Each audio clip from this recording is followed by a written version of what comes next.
नमस्कार, मैं संध्या सिंह मेरे इस वीडियो में इस चैनल में आप सभी दर्शकों का हार्दिक स्वागत करती हूँ, अभिनंदन करती हूँ। आज मैं आपके सामने क्रिया योग के क्या क्या फ़ायदे हो सकते हैं उसके बारे में बात करने आई हूँ। फिर मैं थोड़ा सा आपको शुरुआत की चीज़ बताऊँगी कि कैसे आप शुरू कर सकते हैं। तो सबसे पहले तो ये जान लें, क्रिया योग कोई भी कर सकता है। ये सबके लिए अच्छा है, चाहे वो बीमार है, चाहे स्वस्थ है, चाहे जवान है, चाहे बूढ़ा है, चाहे पढ़ने वाला बच्चा है, या नौकरी पेशा है, या घर में जो अपने घर को संभाल रहे हैं, बच्चों को संभाल रहे हैं, यानी कोई भी कर सकता है। और इसमें कोई भी आपकी जो कहते हैं ना मिनिमम क्वालिफ़िकेशन सिर्फ एक ही है कि आप ज़िंदा हैं, ठीक है, ये जीवन है। तो सबसे पहले तो आप ये समझें कि क्रिया योग के द्वारा जो हम कई ज़्यादातर लोग ऐसा होता है अपने एक दिशाहीन जीवन जीते रहते हैं।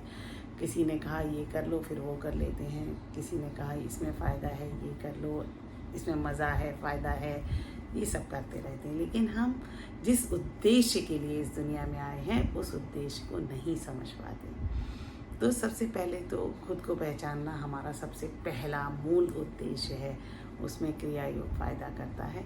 फिर उसके बाद जब हमारी जितनी भी शक्तियाँ हैं, जैसे हमारी शारीरिक शक्ति है, मानसिक शक्ति है, आध्यात्मिक शक्ति है, जितनी भी शक्तियाँ हैं, जैसे हमने बात करी थी 5 कोश की।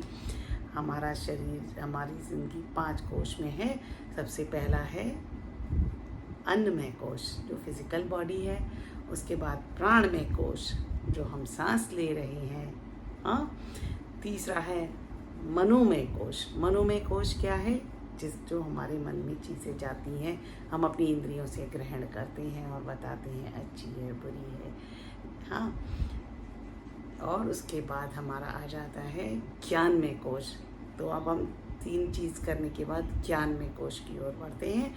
और सबसे जो फाइनल और सबसे गहरा है वो है आनंदमय कोश। जब हम ये सारी चीज़ों को स्टेप बाय स्टेप करते जाते हैं और आनंदमय कोश से हमारा डायरेक्ट कनेक्शन हो जाता है। नॉर्मली क्या होता है कि ये आनंदमय कोश सबके पास है, ऐसा नहीं कि एक के पास है जो क्रिया योग अभ्यास नहीं करता, बस उसको पहचान नहीं है। ये सारे 5 के 5 कोश आपके पास हैं। तो जब हम शुरुआत करते हैं तो सबसे पहले हम फिज़िकल बॉडी यानी अन्नमय कोश को सेटल करते हैं, इसको स्थिर करते हैं। उसके बाद हमारा क्या होता है कि उसके बाद प्राणमय कोश जब ये स्थिर हो गया, उसके बाद हम अपनी सांस पर ध्यान देते हैं और उस जगह को देखते हैं। तो हमारा प्राणमय कोश के साथ इसका कनेक्शन बढ़िया हो गया। हाँ, तो हमें फिज़िकली काफ़ी स्वास्थ्य का आराम मिलेगा, स्ट्रेस से मुक्ति मिल जाएगी। हाँ, उसके बाद हमारा तीसरा मनोमय कोश। मनोमय कोश भी स्थिर होने लगता है, ठीक है। फिर हमारा आता है ज्ञानमय कोश। फिर हमें ज्ञान की प्राप्ति होती है और ज्ञान की प्राप्ति में हमें सुविधा होने लगती है। हम चीज़ को सही तरीके से देख पाते हैं, सिर्फ इसलिए नहीं कि उसने कहा ख़राब है और इसने कहा अच्छा है, ऐसे नहीं। फिर हमारा जब ये सारे हमारी जो चीज़ें हैं एक साथ चलने लगती हैं तो आनंदमय कोश, ये सब मिल जाते हैं और हम बेसिकली आनंदमय कोश का जो लेवल है, आनंद से जीवन को गुजार पाते हैं। तो इसीलिए मैंने आपको बताया कि कोई भी आसन ऐसा आप ले लें जिसमें आप आराम से बैठ सकें, लेट सकें, चेयर हो, कोई भी आसन हो, सुखासन में बैठें, जो आसन आपको पसंद हो, जिसमें आपकी पीठ सीधी रहे और आपके फेफड़े खुले रहें। हाँ, उसके बाद आप अपनी आँखें कोमलता से बंद कर लें। जब आप अपनी आँखें कोमलता से बंद कर लेंगे तो अब आपकी तीसरी आँख खुल जाती है। जी हाँ, आप ध्यान देना, उसके लिए आपको कोई अलग से एफर्ट की ज़रूरत नहीं पड़ती। फिर आप मन की आँखों से पैर के अंगूठे से शुरुआत करके अपने शरीर को अंदर से देखना और महसूस करना शुरू करते हैं। शुरुआत में आपको कठिनता लगेगी तो अपने पैरों को, जैसे उंगलियां हैं, थोड़ा हिला लिया, ऐसे हिलाइए पैरों की उंगलियों को ताकि आपको उसमें कनेक्शन फॉर्म कर सकें बंद आँखों से। हाँ, और उसके बाद आप धीरे धीरे पैर पैर का अंगूठा, फिर सारे पैर को, फिर पंजा, फिर इस तरह से आप पूरा सिर तक अपने शरीर को कनेक्ट कर लीजिए अपने मन की आँखों से, और आपने कनेक्ट कर लिया और सांस के साथ। अब आपकी 3 चीज़ें साथ होगी। तो प्राणमय कोश, और दूसरा क्या है, अन्नमय कोश, ये दोनों इकट्ठे हो गए, और तीसरा मनोमय कोश भी इसके साथ साथ आ गया। तो आपको उसके बाद जब ये तीनों ऊर्जाएं साथ में आ जाती हैं और आप थोड़ा सा आनंद की ओर बढ़ रहे हैं, तो आपको नेचुरली खुशी मिलती है, अच्छा लगता है, आपका स्ट्रेस चला जाता है, आपका भरोसा अपने ऊपर आ जाता है, अपनी ज़िंदगी के ऊपर भरोसा आने लगता है। तो ये आप जब सारा कर लेते हैं, और इसमें कोई चीज़ नहीं चाहिए, आपको जैसे समझ आता है, मेरे बहुत सारे वीडियोस हैं, जैसे समझ आता है, तो आपका शारीरिक स्वास्थ्य है उसको भी ठीक कर सकते हैं सब तरीके से।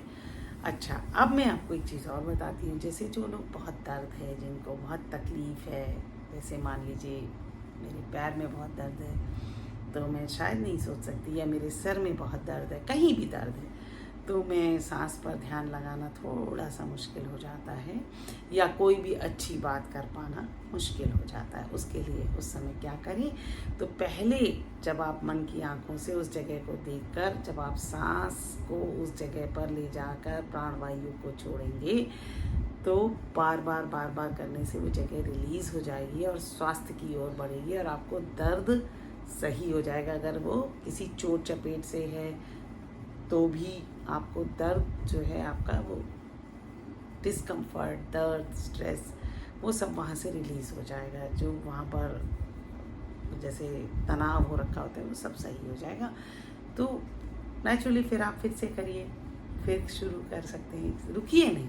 ये नहीं कि नहीं मैं तो, मेरे तो पैर में दर्द है, या आज तो मुझे यहाँ पे बहुत दर्द है, कैसे करूँ। तो सबसे पहले आप उसको ही अपनी सांसों के द्वारा ठीक करिए। उसके बाद जब ये छोटी छोटी जो आपकी सफलताएं हैं, दर्द को ठीक करना, अपने मन को शांत रख पाना, और कई बीमारियों से आप जब बचते हैं, तो आपको अपने पर भरोसा आता है। याद रखिए, जितनी भी हमारी ज़िंदगी की जो संघर्ष आते हैं, कठिनाइयाँ आती हैं, वो हमें बर्बाद करने के लिए नहीं आती हैं, वो हमें हमारी शक्तियों को पहचानने के लिए आती हैं। नॉर्मली क्या होता है कि हम सोचते हैं ओहो हमारी ज़िंदगी में ये दिक्कत आ गई। नहीं, आप उससे ज़्यादा शक्तिवान है, बस आपको पता नहीं है। तो हमारी शक्तियों का एहसास दिलाती फिर जो छोटी छोटी चीज़ें होती हैं, उससे हमारे अच्छी शक्तियाँ हमें पता चल जाती हैं, या हम पावरफुल हैं, अपनी चीज़ों को बेहतर कर सकते हैं, तो हम खुश हो जाते हैं, स्वयं जैसे बोलते हैं स्वावलंबी हो गए अपनी चीज़ों के लिए। हाँ, तो हमारी डिसीजन पावर बढ़ गई, हमारा फोकस बढ़ गया, तो हम इस चीज़ को बेहतर तरीके से कर पाते हैं।